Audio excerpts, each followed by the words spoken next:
नमस्कार मित्रांनो आणि मैत्रिणींनो, मी ज्योती कारंडे इंगळे तुमचं धन मराठीमध्ये स्वागत करते। आजच्या ह्या व्हिडिओमध्ये आपण बघणार आहे, तुम्ही जर कमोडिटी मार्केटमध्ये ट्रेडिंग करत असेल तर कमोडिटी मार्केटमध्ये तुम्ही कसं ट्रेड करू शकता किंवा फिब रिट्रेसमेंट किंवा बॉलिंजर बँड हे दोन्ही पण कंबाईन करून आरामात तुम्ही कमोडिटी मार्केटमध्ये जर gold, crude oil, natural gas किंवा सिल्वर ह्या असल्या स्क्रिप्ट जर ट्रेड करत असेल तर ह्या ट्रेड कशा करायच्या याच्याच रिलेटेड आजचा हा व्हिडिओ होणार आहे।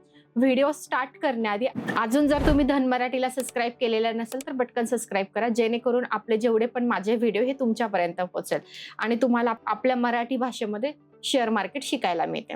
चला तर व्हिडिओ स्टार्ट करूया। स्क्रीनवर मी आली आहे। सपोज मला क्रूड ऑइल मध्ये ट्रेड करायचा, स्क्रीनवर मी tv.dhan.co लॉग इन केले। लॉग इन केल्यानंतर इथे असा काही प्लॅटफॉर्म ओपन झाला। ओपन झाल्यानंतर सपोज मला क्रूड ऑइल किंवा गोल्ड किंवा सिल्वर कशात पण कमोडिटी मार्केटमध्ये ट्रेड करायचं असेल तर सगळ्यात जास्त सगळ्यांचं आवडतं म्हणजे क्रूड ऑइल। तर क्रूड ऑइल सध्या खूप ट्रेंडिंग आहे, त्यामुळे क्रूड ऑइलमध्ये जसं की मी करंट मंथचा मी फ्युचर घेतलेला आहे जूनचा, तर इथे मी जूनचा फ्युचर लावला। आता याच्यामध्ये जर मला ट्रेड करायचा असेल तर एक चांगला सेटअप खूप जास्त गरजेचा असतो। तर आता कोणता सेटअप आपण याच्यासाठी यूज करणार आहे? आपण याच्यासाठी फिब रिट्रेसमेंट आणि बॉलिंजर बँड हे दोन्ही पण कंबाईन करून एक सेटअप क्रिएट करणार आहे आणि त्याच्या बेसवर आपण ट्रेड करणार आहे। तर सिंपल मला काय करायचं, आता फिब रिट्रेसमेंट इथे तुम्हाला ऑप्शन्स मिळतो आणि हे तुम्ही फिब रिट्रेसमेंट अशा प्रकारे ड्रॉ करू शकता। पण खूप साऱ्या लोकांना हे कन्फ्युजन असतं, ड्रॉ कसं करायचं, स्विंग लो स्विंग हाय कसं कॅप्चर करायचं, खूप जास्त गोंधळ होतो ड्रॉ करताना। कारण तुमची जर याच्यात ड्रॉइंग जर चुकली तर खूप मोठा गोंधळ होतो। आणि त्याच बरोबर तुम्ही इथे बॉलिंजर बँड तुम्हाला मिळतं, इथे जाऊन तुम्ही बॉलिंजर बँड पण लावता। पण आता याच्यामध्ये होतं कसं की बॉलिंजर बँड आणि फिब रिट्रेसमेंट एक्झॅक्टली ड्रॉ कसं करायचं समजत नाही। त्यासाठीच आपल्याला धनमध्ये TV.मध्ये इंडिकेटर सेक्शन्समध्ये जायचं आणि इंडिकेटर सेक्शन्समध्ये गेल्यानंतर आपल्याला एक इंडिकेटर इथं मिळतं, बॉलिंजर बँड आणि फिब रिट्रेसमेंटचं हे कंबाईन केलेलं एक इंडिकेटर आपल्याला मिळतं। तुम्ही जस्ट इथे बॉलिंजर बँड किंवा फिबोनाची, तुम्ही इथे जस्ट फिबोनाची किंवा बॉलिंजर बँड टाईप करा, तुमच्या समोर एक टूल येऊन जाईल। जसं इथे तुम्ही बघितलं असेल फिबोनाची आणि बॉलिंजर बँड हे कंबाईन करून एक तुम्हाला इंडिकेटर हे ट्रेडिंग व्ह्यू मध्येच दिलेले। तुम्हाला हे लक्षात राहण्यासाठी तुम्ही तुमच्या ॲड फेवरेट लिस्टमध्ये करून ठेवा, जेणेकरून तुमच्या भले तुम्ही ह्या इंडिकेटरचं नाव विसरलं तर तुमच्या स्क्रिप्टमध्ये हे सेव्ह झालेलं असेल। याच्यावर क्लिक करा। क्लिक केल्यानंतर हे असं काही लागतं। आता याच्यासाठी जर तुम्ही ट्रेड करत असेल तर टाइम फ्रेम सगळ्यात जास्त कोणता बेस्ट आहे? याच्यासाठी टाइम फ्रेम हा 1 तासाचा किंवा 15 मिनिटाचा किंवा 4 तासाचा टाइम फ्रेम सगळ्यात जास्त बेस्ट स्विंग ट्रेडरसाठी। तर टाइम फ्रेम तुम्ही इथे जाऊन तुमच्या अकॉर्डिंग टाइम फ्रेम सिलेक्ट करू शकता।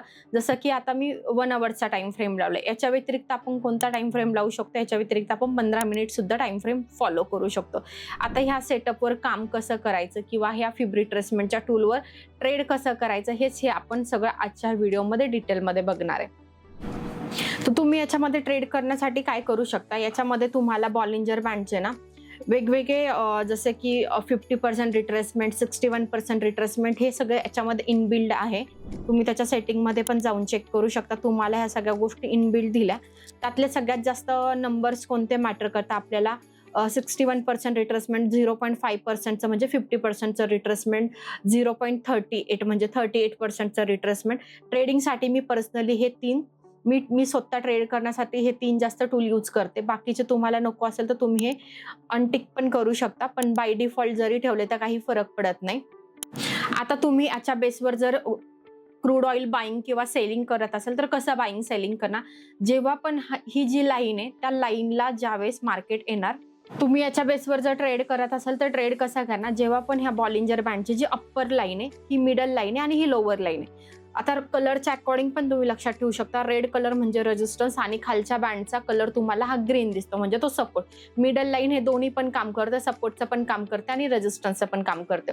जेव्हा पण बॉलिंजर बँडच्या अप्पर बँडला जेव्हा पण क्रूड ऑइलची 1 आवर्स किंवा 4 आवर्स किंवा 15 मिनिट किंवा 5 मिनिट तुम्ही जो टाइम फ्रेम सिलेक्ट केला त्यावेळेस जसं तुम्ही इंट्राडे ट्रेडिंग करत असाल तर 5 मिनिट 15 मिनिट ओके. तुम्ही जर जास्त पर्सेंटेजचा गेन कॅप्चर करणार असेल तर तुम्हाला 1 तासाची कॅन्डल तुम्ही फॉलो केली पाहिजे. तर त्यावेळेस इथे बघू शकता तुम्ही आरामात बॉलिंजर बँड अप्पर बँडला टच झाल्यानंतर तिथे कन्फर्मेशन कॅन्डलचा वेट करायचा. जसं की तिथे मला मारूबोजू कॅन्डल भेटली, त्या अकॉर्डिंग नेक्स्ट कॅन्डलच्या ओपनिंगला मी एंट्री प्लॅन करणार. आता स्टॉप लॉस हा बॉलिंजर बँडच्या बाहेर किंवा प्रिव्हियस कॅन्डलचा हाय किंवा नियर रेजिस्टन्स जरी ठेवला तरी चालेल. जेवढा तुमचा एसएल आहे त्याच्या नेहमी डबल टार्गेट प्लॅन करायचं. आता जसं तुम्ही इथे इंट्राडेसाठी एक लॉट बाय केला क्रूड ऑइलचा फ्युचर, आता तो कसा बाय होणार, इथे तुम्हाला जाऊन आता हा ट्रेड आपला सेलिंग साईट आहे, आपण सेल घेणार. एक लॉट जर तुम्ही बाय केला तर एका लॉटसाठी साधारण तुम्हाला 2,81,000 कॅपिटल रिक्वायर आहे. 3x मार्जिन मिळते.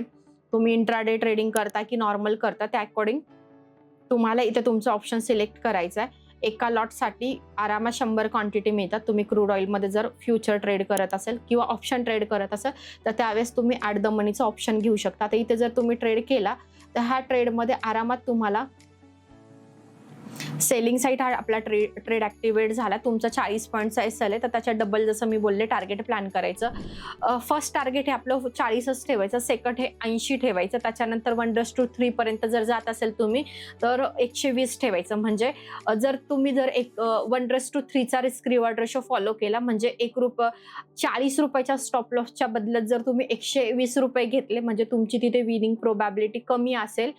फॉर एक्झाम्पल ह्या टूलची विनिंग प्रोबॅबिलिटी ओनली 40% आहे आणि जर तुम्ही 1 रुपयाच्या लॉसवर 3 रुपयाचं जर प्रॉफिट करत असेल, तुमचे खूप जास्त स्टॉप लॉस जरी हिट झाले पण तुम्ही रिस्क मॅनेजमेंट प्रॉपरली फॉलो केलं तर तुम्ही प्रॉफिटेबल आरामात होऊ शकता. फक्त तुम्हाला रिस्क मॅनेजमेंटवर काम करायचं. तर सिंपल हा तुमचा सेलिंग साईड ट्रेड झाला. जर तुम्हाला बाय करायचं असेल तर आपण बाईंगचं एक एक्झाम्पल मी तुम्हाला शो करते.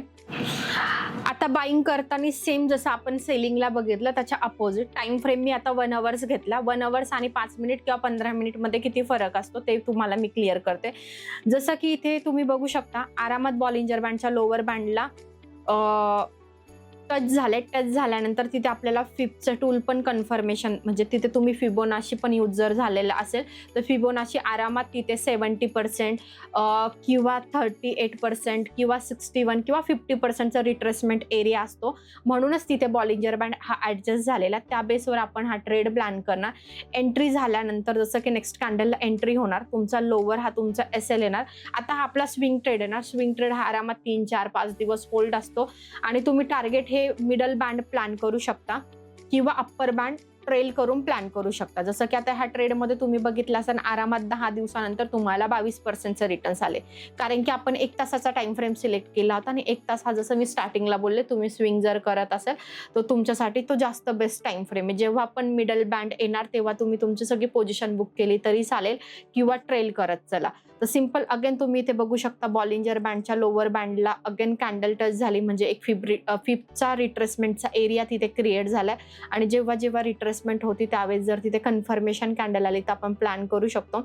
लोअर बँड तुमचा एसएल येणार, मिडल बँड तुमचं टार्गेट येणार. त्याच्यानंतर जर पुढे कंटिन्यू करायचं असेल तर जसं मी स्टार्टिंगला बोलले स्टॉप लॉस हा नेहमी ट्रेल करा. आता तुम्ही हा सेम सेटअप गोल्ड, सिल्वर किंवा नॅचरल गॅसमध्ये पण यूज करू शकता. म्हणजे तुम्ही क्रूड ऑइल तुम्ही जर कमोडिटी मार्केटमध्ये कशात पण जरी ट्रेड करत असतात तर त्याच्यातल्या कशात पण हा सेटअप तुम्ही फॉलो करू शकता. अगेन तुम्ही इथे बघू शकता बॉलिंजर बँडच्या अप्पर बँडला कॅन्डल टच झाली, लाईक नियर शूटिंग स्टार सारखी आपल्याला कॅन्डल मिळाली.